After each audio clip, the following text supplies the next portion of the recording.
Welcome to the deep dive. All right, today we're really getting into it, digging into the story of Sam Altman and OpenAI. We've got a whole stack of sources here offering this really extraordinary look at him and his company, which is, groundbreaking, but often pretty controversial too. Our mission, really, for this deep dive is to pull out the most important bits of knowledge, those core ideas, and crucially to reiterate some key themes that keep popping up about his journey and, well, the whole AI revolution itself. By the end, you'll hopefully have a shortcut to being really well informed. Maybe some surprising facts, maybe a little humor along the way. Yeah, and we have some fascinating stuff to work with. There are these great excerpts from The Optimist by Keach Hagey, which paints a really rich picture of Altman's life. It covers everything from his family background right through to the inside baseball of Silicon Valley and OpenAI. So yeah, the goal is to connect those dots, spot the patterns, and help you understand not just what went down, but really why it's important and what it all means for, technology and us. Okay, let's unpack it then. Where do we even start looking for the roots of Altman's, well, his drive Yeah. and that optimism that seems to define him? It's fascinating how much you can trace back to his family right from the start. His father, Jerry Altman, he was apparently quite quiet, but a really sharp financial specialist and deeply passionate about affordable housing. He wasn't just talking about it either. He actually pioneered these really creative ways of structuring deals, stuff that actually inspired federal law, like the low-income housing tax credit program. He was about impact, big impact. And right there, you see it, don't you? A kind of early version of Sam's own at-a-zero thinking.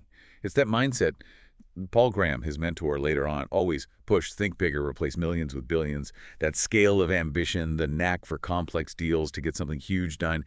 It really echoes what his dad was doing, just in a totally different field. Absolutely. And then there's his mother, Connie Gibstein. She's a dermatologist, described as having a science brain and this almost ferocious work ethic. She became the main breadwinner, and her influence seems huge, instilling confidence, that relentless drive. The sources mention daily affirmations from both parents, really hammering home this idea that he and his siblings could be, well, anything they wanted. It wasn't just a pat on the back. It was building something deep inside them. It's pretty remarkable. His mom even said he was kind of born an adult. Just highlights how mature and cerebral he was, even really young. And apparently not the typical techie stereotype either. He could charm teachers, talk about computers, but also like Faulkner novels. So connecting those early dots, as you say, you really see this unique mix: idealism meets pragmatic ambition, forged early on. And that becomes a theme we see reiterated, right? Exactly. Okay, so from those early years, let's jump ahead.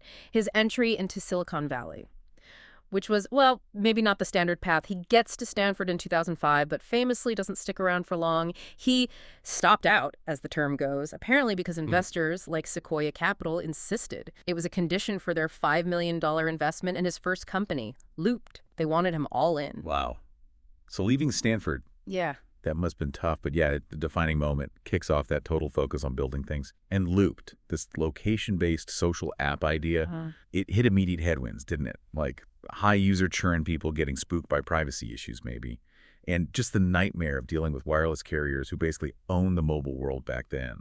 Loop's whole struggle really reiterates that constant grinding search for product market fit. And the sheer toughness you need in that startup game. And it raises a really key question, doesn't it? How do you pivot when your basic idea about what users want turns out to be, well, wrong? Looped had to figure that out. Then, bang, the iPhone arrives in 2007. And crucially, Apple releases the software development kit, the SDK. That wasn't just a new phone, it flipped the whole mobile industry on its head. Power shifted from carriers to developers. Looped had to adapt fast, and they did manage it. They even got featured in an Apple TV ad at one point. Show some adaptability. Yeah, even then, adapting. This is also when competitors like Foursquare popped up. And Foursquare's simple check-in thing, it kind of highlighted maybe a misunderstanding at Looped about user privacy. Right. People were maybe hesitant to constantly broadcast their exact location with Looped. It's a tough lesson. Sometimes simpler, more user-friendly wins, even if your tech is complex. For sure. And despite all that effort, Looped eventually sold for $43.4 million, which, for Sequoia was apparently seen as just okay, not a home run. But the interesting thing the sources highlight is that Altman's main focus during that sale was apparently keeping his team together, that commitment, that loyalty to his people, even when things were tough. That's another idea that gets reiterated later and tested at OpenAI. Okay, so moving from Looped, let's get into the founding and the really complex story of OpenAI. This is where a central kind of fascinating tension really emerges, I think. It was founded with this incredibly bold mission: safely create AGI, artificial general intelligence, and explicitly to benefit humanity as a whole, unconstrained by the need to generate financial return. I mean, that's not your typical Silicon Valley mission statement. Not at all. Yeah. That mission was deeply, deeply influenced by worries about existential risk. Ideas pushed by people like Eliezer Yudkowsky and Nick Bostrom. Bostrom's the one with the famous paperclip maximizer thought experiment, right? The idea that an AI, even with a simple goal like making paperclips, could just go rogue and consume everything, including us, because it doesn't have human values. That fear of unintended consequences on a massive scale was baked in from the start. And what's so interesting is how those fears directly shape OpenAI's really weird governance structure. You have this nonprofit board with a stated fiduciary duty to humanity. And that nonprofit board was set up to control a for-profit company where investor profits were actually capped. This hybrid model, it really underlines, it reiterates this core idea that AGI is different. It poses unique ethical challenges that maybe normal business structures just can't handle. They tried to build in safety rails right at the foundation. Exactly. And from that foundation, you can trace how their models develop. GPT-2, remember that. They initially held back its full release, very controversially. They cited concerns about malicious applications. They were already grappling with the power they were building. Then, boom, ChatGPT happens. An absolute overnight sensation, 100 million users in under 3 months, just staggering. And that whole path really highlights this recurring theme, this tension. Open science versus deploying responsibly. How do you balance sharing progress with preventing misuse? Yeah, and ChatGPT really brought that tension home. What was fascinating was Google's reaction. They had all this amazing AI research themselves, but they apparently declared a code red internally. It just showed the incredible power of a user-friendly interface. It wasn't just the tech, it was making it accessible. That's what caused the panic. And then GPT-4 comes out, passing the bar exam, acing AP Bio. That further cemented OpenAI's lead. But more than that, it made AGI feel closer, more real to people, less sci-fi. It really did. Okay, so finally, let's connect all this to the bigger picture. Altman's growing influence, his relentless focus on what's next. You see him doing this global tour, meeting presidents, prime ministers, testifying before the U.S. Senate. Apparently had senators eating out of his hand while he was arguing for AI regulation. It shows him becoming this undisputed leader and controller of the AI narrative. He's not just building it, he's shaping how we think about it. And speaking of shaping things, that brief firing from OpenAI, the blip, as everyone calls it, they described it as just a blur, right? Frantic arrangements. But the outcome was, it basically solidified his power. And maybe even more striking, it showed how incredibly loyal his team was. People were ready to walk out with him. That whole episode just seemed to reiterate this uncanny ability he has, not just to survive being knocked down, but to come back stronger. Paul Graham, his old mentor, apparently noted that years ago. It speaks volumes about his resilience, his leadership. And the sources do touch on his personal life, too, amidst all the tech focus. It's complex. There are mentions of difficult family dynamics, including public allegations of abuse from his sister, Annie Altman, directed at her brothers. The family has denied these and mentioned mental health factors.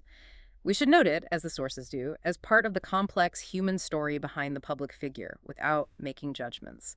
It's a reminder that even leaders of tech revolutions have intricate personal lives. Absolutely. It's part of the full picture. And through all these layers, you also get a sense of his, well, almost philosophical view on technology. He seems to genuinely believe we're heading towards an intelligence age, paved with, what did he say, compute, energy, and human will. And he argues pretty strongly that public and private money has to work together to make sure AI benefits everyone, not just the rich. That feels like a final key idea reiterated throughout his career. Belief in collaboration, progress, not just for profit, but for, civilization. That vision really does seem to be the thread tying it all together, doesn't it? So wrapping this up, what does it all mean? We've gone deep into Sam Altman's journey, OpenAI's story, and hopefully reiterated some key ideas about ambition, safety, and this relentless drive towards AGI.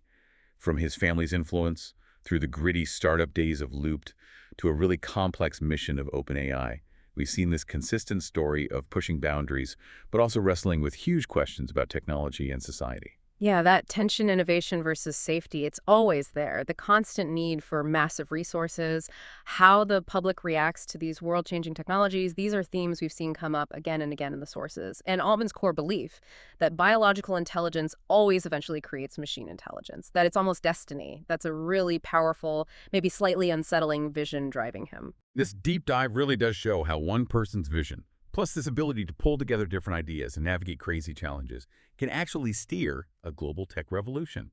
It leaves us with a big question, doesn't it? As AI keeps accelerating at this incredible pace, how do we, humanity, make sure this coming intelligence age is actually good for all of us? And how much are we willing to really grapple with both the amazing potential and the frankly terrifying side of it all? Something for you to chew on, maybe while you're thinking about your own add a zero goals.